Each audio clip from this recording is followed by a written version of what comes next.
ആസൂത്രണം അതിൻ്റെ കാരണം ഞാൻ കാത്തു തന്നിട്ടില്ല. പക്ഷേ നിങ്ങൾക്ക് നാളെ കിട്ടുന്ന ഉത്തരവാദിത്തമുള്ള ഒരു പണിയാണ് ഏൽപ്പിച്ചിരിക്കുന്നത്. ഇപ്പം അതുകൊണ്ട് അതിനിടയ്ക്ക് ഉണ്ടാകുന്ന അഭിപ്രായങ്ങളോ മറ്റു കാര്യങ്ങളെ കുറിച്ചൊന്നും ഞാൻ പറയുന്നില്ല. നമ്മൾ രേഖപ്പെടുന്ന ബുക്കിൽ എഴുതിയിരിക്കുന്ന കാര്യങ്ങൾ അത് നമ്മൾ കൊടുക്കാനുള്ളതാണ് എന്നുള്ളത് വഴി അതിന് നമുക്ക് ചുരുക്കി വിധത്തിലാ കാര്യം കിട്ടും.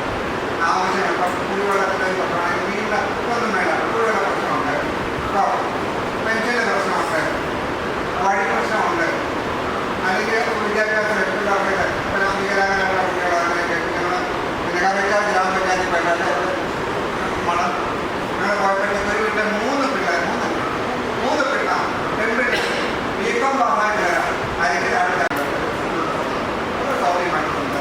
പിന്നെ അത്യാവശ്യത്തിൽ ശ്രദ്ധിക്കേണ്ട കാര്യങ്ങളൊക്കെ ആ വീട്ടിൽ നമ്മൾ അനുസരിച്ചുള്ള പ്രവർത്തനങ്ങളെ പറ്റി, വികസന പ്രവർത്തനങ്ങളെ പറ്റി, അതുപോലെ തന്നെ എന്തൊക്കെയാണ് ഇനി അപ്ഡേറ്റ് ചെയ്യേണ്ട കാര്യങ്ങളെല്ലാം നമ്മൾ ഈ ജനങ്ങളോട് ചോദിക്കുക എന്നുള്ള കാര്യമാണ് നമ്മളിവിടെ ചെയ്യേണ്ടത്. അത് ഒരു വീട് പോലും നമുക്ക് വിട്ടുപോകാൻ പറ്റില്ല. അത് CPM-ഓ BJP-യോ കോൺഗ്രസോ തന്നെ നമ്മൾ എല്ലാ വീടുകളിലും വേണം. എല്ലാ വീടുകളിലും വേണമെന്ന് പറയുന്ന കാര്യം നമുക്കിപ്പോൾ ഒരു ആപ്ലിക്കേഷൻ പരിചയപ്പെടുത്തരും. ആ ആപ്ലിക്കേഷനിലേക്ക് കൃത്യമായിട്ട് തന്നെ സർക്കാർ നിശ്ചയിച്ച ചില വീടുകൾ ഇപ്പം 4 പേര് ഉണ്ടെങ്കിൽ 4 പേര് സത്യവാങ്മൂലത്തിൽ ഇപ്പം എഴുതി തരണം.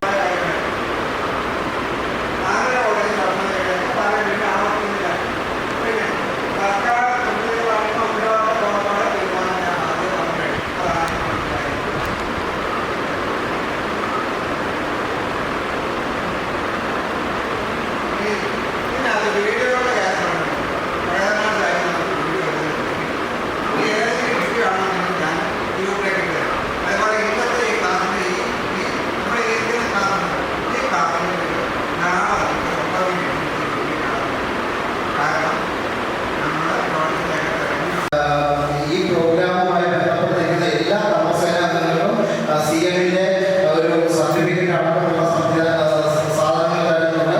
അത് ഇപ്പം MSW അടക്കം പഠിക്കുന്ന പല വിദ്യാർത്ഥികൾക്ക് ഭാവിയിൽ അത് പ്രയോജനപ്പെടുന്നതാണ്. അല്ലെങ്കിൽ ഭാവിയിലെ ആശാവർക്കർമാരും അംഗൻവാടി ടീച്ചർമാരുമായി വരുന്ന വനിതകൾക്കടക്കം അത് 84,000 കർമ്മസേനാംഗങ്ങളാണ് ഇതിന്റെ ഭാഗമായിട്ട് കേരളത്തിൽ നമ്മോടൊപ്പം ഓരോ വീടുകളിൽ കയറി ചെല്ലുന്നത്.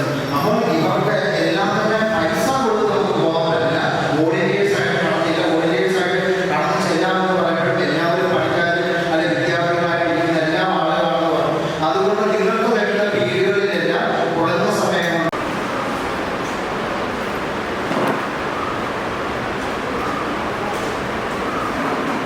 വിഷു സാറേ സാർ കൂടെ വിഷു സാർ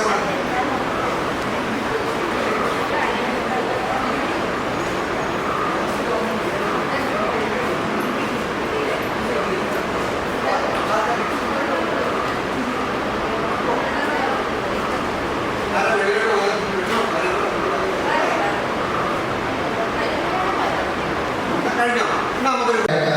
നിങ്ങൾ മനസ്സിലാക്കേണ്ടത് പലപ്പോഴും ചെല്ലുമ്പോൾ പല സ്ഥലത്ത് നമ്മുടെ ആളുകൾ ചോദിക്കാറുണ്ട്, കർമ്മസേനാംഗങ്ങൾ ചോദിക്കാറുണ്ട്, ഇത് വരുമാനം കിട്ടുന്ന മാർഗമാണോ, ഇതിലും വരുമാനമുണ്ടോ എന്നുള്ള കാര്യങ്ങളെല്ലാം ചോദിക്കാറുണ്ട്. ആദ്യമേ തന്നെ നിങ്ങൾ മനസ്സിലാക്കുക, നിങ്ങൾ വോളണ്ടിയേഴ്സ് ആയിട്ടാണ് കടന്നു ചെല്ലുന്നത്. വോളണ്ടിയേഴ്സ് ആയിട്ട് കടന്നു ചെല്ലുമ്പോൾ ഒരു സർക്കാർ ജനങ്ങളിലേക്ക് ഇറങ്ങി ചെന്ന അവരുടെ അഡ്വൈസർ സർക്കാർ സ്വീകരിച്ച് ഭാവിയിലേക്കുള്ള പ്രവർത്തനങ്ങൾ നടത്തി വരുന്നത്. ഇതിനു മുമ്പ് നമുക്കറിയാം വിഷൻ 2030 CM എന്നുള്ള പ്രോഗ്രാമെല്ലാം ഇതിനു മുമ്പ് നടത്തിയിട്ടുള്ളതാണ്.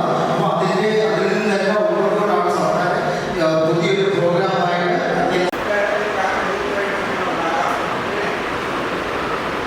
വളരെയേറെ താല്പര്യത്തോടെ കാര്യങ്ങൾ ഉണ്ടായിരുന്നുണ്ട്. അതേപോലെ തന്നെ നേരെ എതിരുമാണ്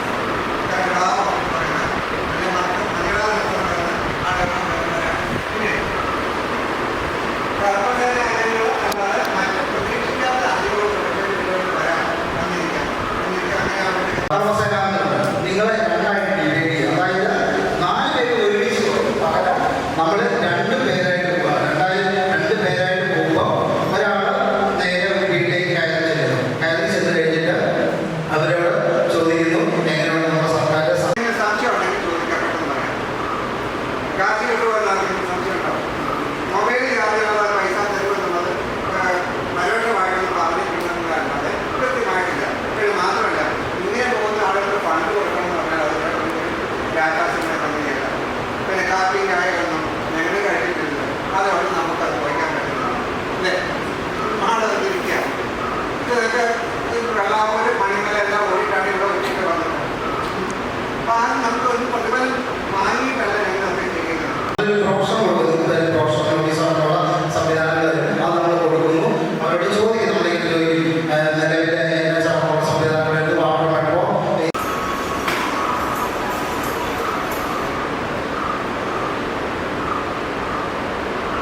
ഇന്നോ നോക്കിയ 100 രൂപ താഴെ 100 കുറച്ച് 120 കാണാം വിലയാകുമ്പോൾ റബ്ബറിന് നോക്കി ഒന്ന് ശ്രദ്ധിച്ചാൽ കാണാം റബ്ബറിന് വില കൂടാൻ തുടങ്ങി.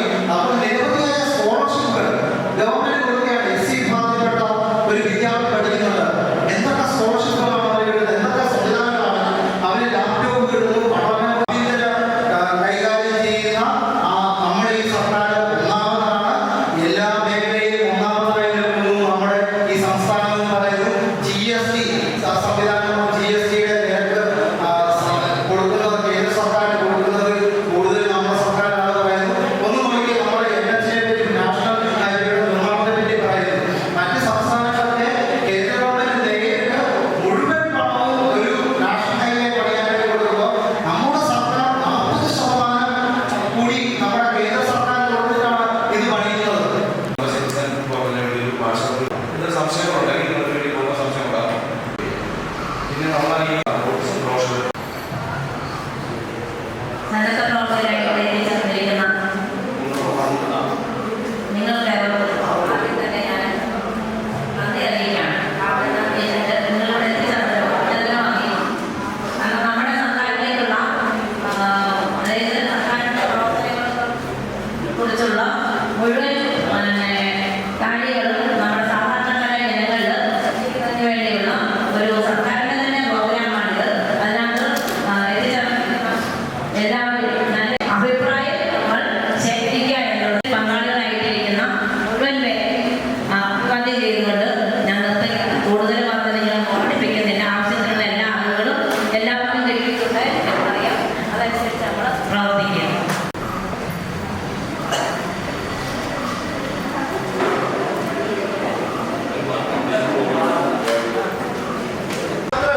ഒരു വാർഡിൽ 4 പേരെയാണ് നമ്മൾ നിയോഗിക്കാൻ ഉദ്ദേശിച്ചിരിക്കുന്നത്.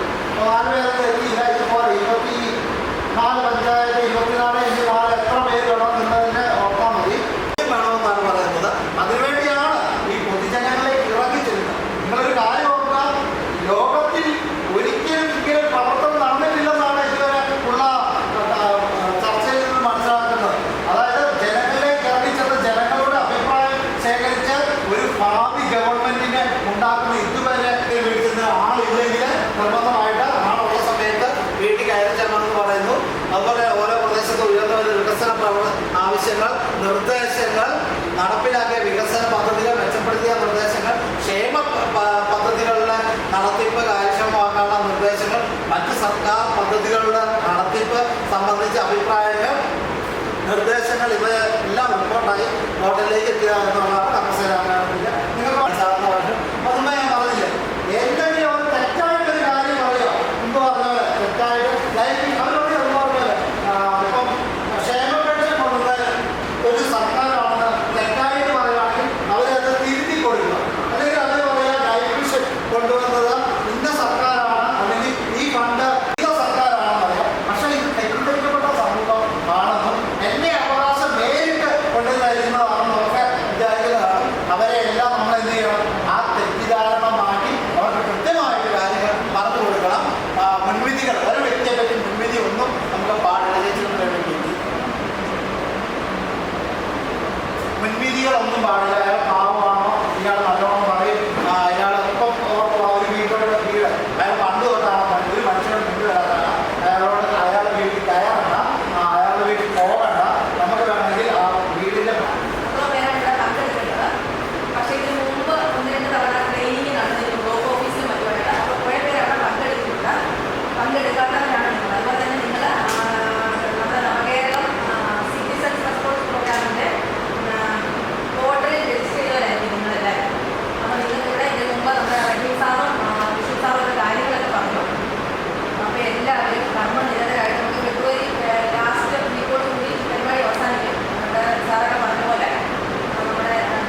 വിഷ്ണു സാർ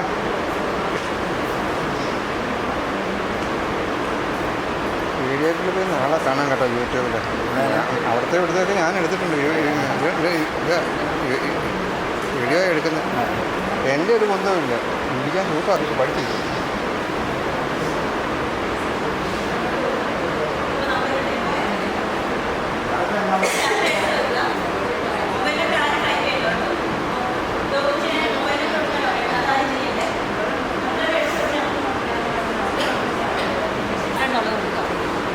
അലോ പെർമിഷൻസ് വന്നോ?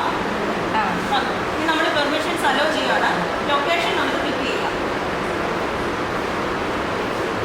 ലൊക്കേഷൻ വന്നു. വൈൽ യൂസിങ് ദ ആപ്പ് കൊടുക്കാം. വൈൽ യൂസിങ് ദി ആപ്പ് എന്നുള്ള അത് കൊടുക്കാം. അതെ,